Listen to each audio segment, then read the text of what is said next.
ফারহানা, আপনাকে আমাদের অনুষ্ঠানে স্বাগত জানাচ্ছি। আপনাকে অসংখ্য ধন্যবাদ। রুমিন ফারহানা, আপনাকে আসলে আমি মানে ডিটেইল কোনো পরিচিতির মধ্যে গেলাম না, এই কারণে যে আপনাকে সবাই এত বেশি চিনে, আমার এই অনুষ্ঠানকে যত লোকে চিনে তার চেয়ে বেশি লোক আপনাকে চিনে, তো যে কারণে আপনার নতুন করে পরিচয় করে দেওয়া দরকার নেই। আপনি আমার অনুষ্ঠানে প্রথমবারের মতো এলেন। আমি অনুষ্ঠানের শুরুতে প্রত্যাশা করব এরপর আপনাকে আমরা নিয়মিত বিরতিতে পাবো ইনশাআল্লাহ। আপনি আমাকে ডাকেন না বলে পান না। দর্শক, আপনারা শুনলেন মিস্টার রুমিন ফারহানা কিন্তু আমার এই প্রশ্নের জবাবে নেতিবাচক কিছু বলেননি, তার মানে উনি আমাদের এখানে আসতে সম্মত হয়েছেন, এটা আমাদের জন্য একটা সুখবর। আমি যে প্রশ্নটা আপনাকে শুরুতে যে আলোচনাটা করতে যাচ্ছি, আমাদের এটা আসলে ওইভাবে সাক্ষাৎকার জাতীয় না, আমরা আলাপচারিতার মধ্যেই থাকি। আমি আপনাকে একটি জানতে চাচ্ছি যে কয়েকদিন ধরে আমি দেখছি যে গত 5 তারিখে ডক্টর ইউনূস স্পষ্ট করে প্রথমবারের মতো ঘোষণা করলেন যে ফেব্রুয়ারির প্রথম সপ্তাহে নির্বাচন হবে। এরপরেও আমি যত জায়গায় গিয়েছি, বিভিন্ন লোকের সঙ্গে আলাপ হয়েছে, মানুষ রাজনীতির কথা উঠলে প্রথমে জিজ্ঞাসা করে কি যে ফেব্রুয়ারিতে কি নির্বাচন হবে। এখন সরকারের সর্বোচ্চ ব্যক্তি বলছে নির্বাচনের কথা, মানুষ অবিশ্বাস করছে কেন? ডক্টর ইউনূসের উপর মানুষ আস্থা রাখতে পারছে না কেন? তো আমার দুটো প্রশ্ন এখানে, যে আপনিও কি মনে করেন ফেব্রুয়ারিতে নির্বাচন হবে, অথবা দ্বিতীয় প্রশ্ন যেটা, ডক্টর ইউনূসের উপর সাধারণ মানুষ আস্থা রাখতে পারছে না কেন? দেখুন, অনেকগুলো কারণ আছে নির্বাচন ফেব্রুয়ারিতে হবে কিনা এটা নিয়ে সন্দেহ পোষণ করার। নির্বাচন নিয়ে মানুষের মধ্যে এক ধরনের প্রত্যাশা, এক ধরনের অপেক্ষা এবং উচ্ছ্বাস আছে। আপনি জানেন মাসুদ কামাল ভাই, বাংলাদেশের মানুষ 17 বছর কোন রকম কোনো ভোট দিতে পারে নাই। সো এত বছর পরে একটা নির্বাচন হবে, সেটার যে একটা আমেজ চারপাশে থাকার কথা, আমরা কিন্তু সেই আমেজ এখনো লক্ষ্য করছি না। যদিও ডক্টর মোহাম্মদ ইউনূস স্পষ্টই বলেছেন যে ফেব্রুয়ারির মধ্যেই নির্বাচন হবে, এবং ফেব্রুয়ারি প্রথম এক সপ্তাহ, প্রথমে বলেছেন প্রথম দিকে, তারপরে বলেছেন রমজানের আগেই নির্বাচন হবে, দ্বিতীয় মানে মধ্যভাগের মধ্যে নির্বাচন হয়ে যাবে। কিন্তু মানুষ কিন্তু এই কথাটি বিশ্বাস করছে না। এখন আপনি প্রশ্ন করতে পারেন কেন করছে না? করছে না তার অনেকগুলো কারণ আছে। আপনি জানেন যে সংস্কার একটি চলমান প্রক্রিয়া, যেটা নিয়ে রাজনৈতিক দলগুলো দফায় দফায় বসছে, ঐক্যমতে পৌঁছবার চেষ্টা করছে, কিন্তু অনেকগুলো ব্যাপারে তারা যেমন একমত হয়েছে, আবার বেশ কিছু ব্যাপারে তাদের মধ্যে অনৈক্য খুব স্পষ্ট। এবং কোন কোন পলিটিক্যাল পার্টি যদি সেই অনৈক্যকে পুঁজি করে নির্বাচনটিকে পিছিয়ে দেওয়ার চেষ্টা করে, তাহলে সেখানে খুব একটা অবাক হবার কিছু থাকবে না। আমি আপনাকে আরো খোলাখুলি বলি। ফর এক্সাম্পল, জামাত পিআর পদ্ধতির নির্বাচন চাইছে, এনসিপি এখনো নিবন্ধন পায়নি, কিন্তু অন্যদিকে ডক্টর মোহাম্মদ ইউনূস নিজেই ঘোষণা করেছেন এনসিপি তার দল বলতে তিনি একটি দল তৈরি করতে বলেছেন ছাত্রদের, যার ফলশ্রুতিতে এনসিপি গঠিত হয়েছে। এবং এনসিপির সঙ্গে ডক্টর মোহাম্মদ ইউনূসের যে ঘনিষ্ঠতা, সেটা এখন নতুন করে আর বলবার কিছু নাই, কিন্তু এনসিপির নিবন্ধন এখনো হয় নাই। আবার জামাত চাইছে পিআর পদ্ধতি।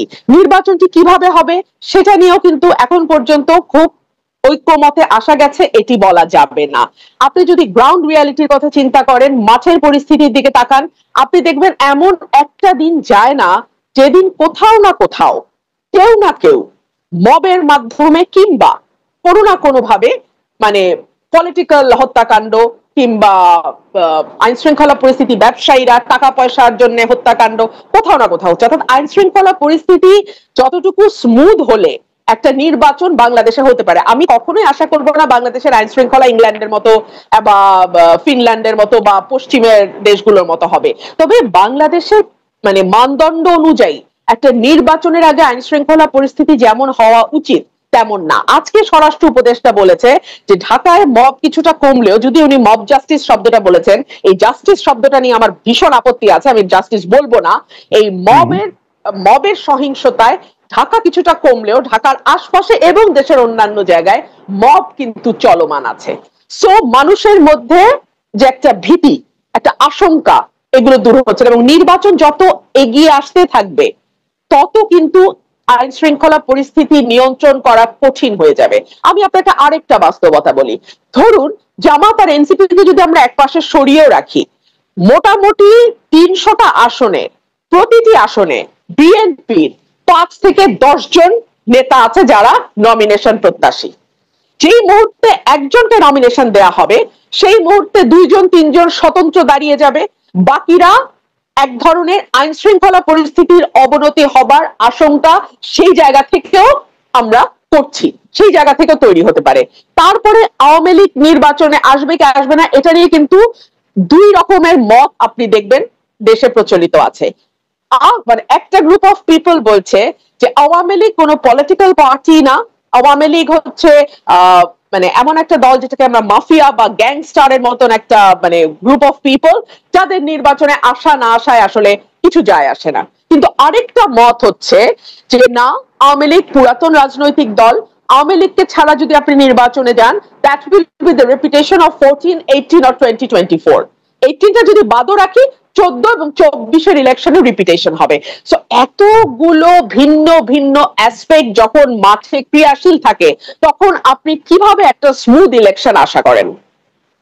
তাহলে প্রধান উপদেষ্টা যেটা বলেছিলেন আর কি, যে উনি ইতিহাসের সর্বশ্রেষ্ঠ নির্বাচন উপহার দিবেন, এটা কি তাহলে আসলে কথাই থেকে যাবে?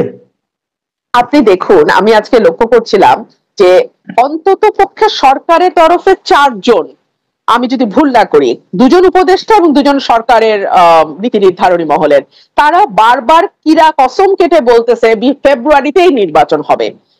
কোন দল কি বলল, কোন দল নির্বাচনে আসলো বা না আসলো, তাতে কিচ্ছু যায় আসে না।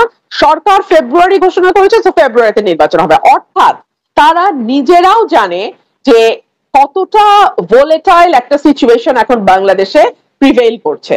তারা নিজেরাও কিন্তু খুব একটা কনফিডেন্ট না যে কেমন ইলেকশন, বাট তারা রিপিটেডলি কথাটা বলছে। আপনি মাসুদ ভাই যখন একটা কথা বারংবার বলবেন, তখন ওটা আপনার নিজের প্রতি আস্থাহীনতারই একটা বহিঃপ্রকাশ। না হলে একই কথা আসলে বারবার বলার দরকার নাই। এবং বাংলাদেশ বিশ্বের সম্ভবত অল্প কয়েকটা দেশের একটা, যেখানে নির্বাচন আসলেই অবাধ, সুষ্ঠু, নিরপেক্ষ, স্মরণকালের সবচেয়ে ভালো, জীবনে এত ভালো ইলেকশন কোনোদিন হয় নাই, আমরা পৃথিবীর শ্রেষ্ঠ ইলেকশন দেব, এই সব উদ্ভট এবং বাজে কথা নির্বাচনের আগে যুক্ত করা হয়। আরে ভাই, নির্বাচন মানেই তো free, fair, inclusive and neutral হওয়ার কথা। তো এটাকে আবার এতগুলো বিশেষণ দিতে হয় কেন? আমি তো এটাও বুঝি না। আচ্ছা, আপনি আরেকটা কথা বললেন যে এনসিপি কে আপনি বললেন যে এটা ডক্টর ইউনূসের দল। আচ্ছা ঠিক আছে, হতে পারে এনসিপি দল, কিন্তু ইদানিং কি আপনি খেয়াল করছেন যে এনসিপি কিন্তু ডক্টর ইউনূসের ব্যাপারেও বেশ মানে শুনতে ভালো শোনায় না এই ধরনের শব্দ উচ্চারণ করে কিন্তু ইউনূসের সমালোচনা করছেন, যে ডক্টর ইউনূস ভুল জায়গায় সেজদা দিয়েছেন না কি করেছেন এগুলো বলছেন।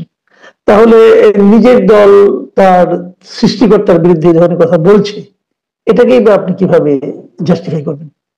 এখানে দুটো বিষয় হতে পারে। যেহেতু শুরু থেকেই এনসিপি কে কিংস পার্টি বলা হচ্ছে, শুরু থেকেই আমি এনসিপি কে রাজার দল বলি। কিংস পার্টির চেয়ে আমার কাছে রাজার দল কথাটা বেশি পছন্দ, তো আমি তাকে রাজার দল বলি। তো তাদের এক ধরনের পারসেপশন ক্রিয়েটের ব্যাপার আছে যে না, আমরা রাজার দল না। এই যে দেখুন, আমরা রাজাকেও সমালোচনা করি, কিন্তু আপনার বা আমার অভিজ্ঞতা কি বলে, টকশোতে যখন আমরা বসি, এনসিপি যিনি রিপ্রেজেন্ট করছেন, তিনি এনসিপি কে যতটা রিপ্রেজেন্ট করেন, গভর্নমেন্টকে তার চেয়ে কোনো অংশে কম রিপ্রেজেন্ট করেন না। সো এই যে একটা পারসেপশন তৈরি হয়েছে যেটা রাজার দল, সেটা ডক্টর ইউনূসের কথা থেকে এবং এনসিপির আচরণ থেকে, সেটা ভাঙবার একটা চেষ্টা হয়তো নির্বাচনের আগে তারা করতে চাইছে। এক, অথবা যেটা হতে পারে সেটা হচ্ছে রাজার সঙ্গে তাদের এতদিন যে সুখের সংসার ছিল, সেই সংসার সম্ভবত ততটা সুখের এখন আর নাই। কারণ আমরা রাজার উপদেষ্টা মানে অর্থাৎ পারিষদদের, মন্ত্রী পরিষদ সদস্যদের, অন্যান্য উপদেষ্টাদের বলতে শুনছি যে এনসিপি যাই বলুক না কেন, রাজা যেহেতু নির্বাচন ফেব্রুয়ারিতে বলেছেন, তো নির্বাচনটি ফেব্রুয়ারিতেই হবে। এখনো কিন্তু এনসিপি নিবন্ধন হয় নাই। সুতরাং এনসিপির জন্য অত্যন্ত চ্যালেঞ্জিং হয়ে যাবে ফেব্রুয়ারির আগে, নির্বাচনের আগে তাদের সমস্ত শর্ত পূরণ করে একটা মানে রেজিস্ট্রেশন পাওয়া। সো এই সকল কিছুর বিবেচনায় রাজার সঙ্গে বনিবনা না হওয়া, তারা প্রথম দিকে যেরকম দাপট এনজয় করেছে, যেরকম যাচ্ছে তাই কথা বলা, যাচ্ছে তাই আচরণ করার এক ধরনের প্রচ্ছন্ন সমর্থন তারা সরকার থেকে পেয়েছে।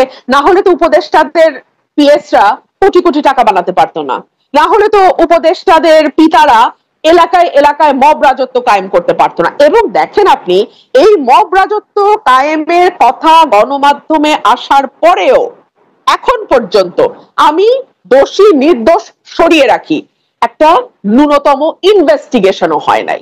তো আপনি আমাকে বলেন মানে এই দল রাজার দল না হলে আর কি, তারা এখন যেই পারসেপশনই ক্রিয়েট করার চেষ্টা করুক না কেন, সো এই দলটি হয়তো এখন প্রথম দিকে যেরকম প্যাম্পারিং পেয়েছে, বাংলাদেশের সেনাবাহিনী যেটা আমাদের স্বাধীনতার সার্বভৌমত্বের প্রতীক, সেই সেনাবাহিনীকে তারা কোন ভাষায় অ্যাটাক করেছে আপনার নিশ্চয়ই মনে আছে। সেনাবাহিনীর একজন মেজরের ফ্যামিলি সম্পর্কে যে ধরনের বাজে কথাবার্তা তারা ফেসবুকে দিয়েছে, এটা কোথাও হয় না মাসুদ কামাল ভাই, পৃথিবীর কোথাও হয় না। সেনাবাহিনী প্রতিটি দেশের স্বাধীনতা সার্বভৌমত্বের প্রতীক। এটাকে যখন আপনি কটাক্ষ করবেন, এটাকে যখন আপনি হেয় করবেন, তখন আপনি কিন্তু বাংলাদেশের স্বাধীনতা সার্বভৌমত্বকে প্রশ্নের মুখে ফেলে দেবেন।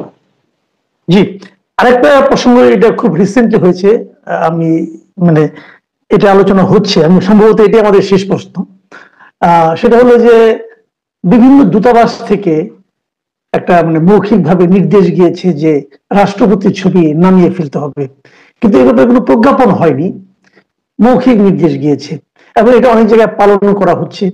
তো আবার এটা দেখলাম যে আমাদের দেশীয় রাজনীতিবিদরাও এটাকে একভাবে সাপোর্ট দিচ্ছেন। আপনি যে দলের সঙ্গে যুক্ত সেই দলের একজন নেতা বলেছেন যে তারা বোধহয় নো পোর্ট্রেট নীতিতে অগ্রসর হচ্ছে। তো এখন যেটাই হোক, কোশ্চেনটা হলো কি যে এই জিনিসটা যদি হয়ে থাকে, এর তো কোনো প্রজ্ঞাপন দেখলাম না, সরকারি কোনো নির্দেশনা দেখলাম না, এটা কি মৌখিক ভাবে হয় অথবা এভাবে কি হওয়া উচিত? রাষ্ট্রপতি কি ব্যক্তিটা ইম্পর্টেন্ট না চেয়ারটা ইম্পর্টেন্ট? এই বিষয়গুলো নিয়ে কিন্তু অনেক জায়গায় আলোচনা হচ্ছে, এটাকে আপনি আসলে কিভাবে দেখছেন? দেখুন, গত এক বছরে রাষ্ট্রটাকে ঐক্যবদ্ধ রাখা, মানুষকে ঐক্যবদ্ধ করা, 15 বছর যে বিভাজনের চাষ হয়েছে সেটাকে বন্ধ করা, ল অ্যান্ড অর্ডারকে স্থিতিশীল করা, প্রতিষ্ঠানগুলোকে শক্তিশালী করা, এই দিকে মনোযোগ না দিয়ে সরকার আরো অন্যান্য অনেক নিটিগিটি ছোট ছোট ব্যাপারের দিকে মনোযোগ দিয়েছে। ধরুন এই যে এই রাষ্ট্রপতির পোর্ট্রেটের ব্যাপারটাই ধরুন, এই পোর্ট্রেটটি সরানো কেন হলো আমরা কেউ জানি না, আপনি জানেন না, আমি জানি না, রাজনৈতিক দলগুলো জানে কিনা আমি জানি না। সো এই যে কেউ না জানলো, চুপে চুপে একটা মৌখিক নির্দেশ দেয়া হলো, এটার অর্থটা কি? যদি নো পোর্ট্রেট নীতি নিয়ে থাকে তাহলে সেটা প্রজ্ঞাপন দিয়ে আমাদের জানা, তাহলে কারো পোর্ট্রেট থাকবে না, ওয়েল এনাফ। আর কোন পলিটিক্যাল পার্টি যদি সেটাকে সাপোর্ট করে, তাহলে আমি আশা করব সেই পলিটিক্যাল পার্টিও যখন ভবিষ্যতে ক্ষমতায় যদি যায়, তাহলে তারাও নো পোর্ট্রেট নীতি নেবে, ডেফিনেটলি আমরা সেটা আশা করব। সো আমরা না এখন পিসমিল বেসিসে কাজ করছি, মানে যেটা সামনে আসছে ওটা নিয়ে কাজ করছি, কিন্তু আমাদের আসল যে কাজগুলো, এই সরকারের যে গুরু দায়িত্বটা ছিল 5ই অগস্ট 2024 সাল থেকে আজকে 25 সালের অগস্ট মাস অলমোস্ট শেষ হতে যাচ্ছে, এখন পর্যন্ত সেই আসল জায়গাগুলোতে আমরা হাত দিতে দেখলাম না। রাষ্ট্রপতির ছবি থাকবে কি থাকবে না সেটা নিয়ে সরকার যত ব্যস্ত, তার চেয়ে যদি বাংলাদেশের ল অ্যান্ড অর্ডার সিচুয়েশনটা ঠিক করার দিকে সরকার মনোযোগী হতো, যদি মানুষের নিরাপত্তা দেওয়ার ব্যাপারে সরকার মনোযোগী হতো, যদি একজন ভালো উপদেষ্টাকে স্বরাষ্ট্র দায়িত্ব দেওয়া হতো, যদি নির্বাচন সামনে রেখে কিভাবে তারা রোডম্যাপ তৈরি করবে সেটা নিয়ে মানুষের সামনে একটা ক্লিয়ার পিকচার দিত, যদি রাজনৈতিক পলিটিক্যাল পার্টিগুলোর মধ্যে ঐক্যমতের ব্যাপারে আরেকটু জোর দিত এবং যত দ্রুত সম্ভব নির্বাচনের ব্যাপারে একটা ফয়সালা করতে পারতো, তাহলে আমার মনে হয় যে দেশটা আরেকটু বোধহয় রাইট ট্র্যাকে যেত। আপনি যদি সাধারণ মানুষের দিকে কান পাতেন যারা কোনো পলিটিক্স করে না, তারা কিন্তু ভীত এবং তারা বলে দ্রুত একটা পলিটিক্যাল গভর্নমেন্ট আসুক, সেই গভর্নমেন্ট যেমনই হোক is better than an unelected government. আমরা তো দেখলাম রাজনৈতিক নেতাদের শাসনও 53 বছর দেখলাম, আবার আমরা অরাজনৈতিক বিশ্ববিখ্যাত অতি উচ্চ শিক্ষিত মানুষের শাসনও এই এক বছরে দেখলাম। সো মানুষ তো তার কম্পেয়ার নিজেরা নিজেদেরটা করতে পারে। জি, অনেক ধন্যবাদ, অনেক ধন্যবাদ রুমিন ফারহানা। প্রিয় দর্শক, আপনারা শুনলেন ব্যারিস্টার রুমিন ফারহানার বিশ্লেষণ আমাদের নির্বাচন নিয়ে, ডক্টর ইউনূসের কথার প্রতি মানুষের আস্থা নিয়ে, রাষ্ট্রপতির ছবি নিয়ে, আইন শৃঙ্খলা নিয়ে, সবকিছু নিয়ে। আমরা আগামীতে আরো নানা প্রসঙ্গে ওনার সঙ্গে আলোচনায় বসতে চাই। ততক্ষণ পর্যন্ত আপনারা ভালো থাকবেন। এখন এই পর্যন্তই, আল্লাহ হাফেজ।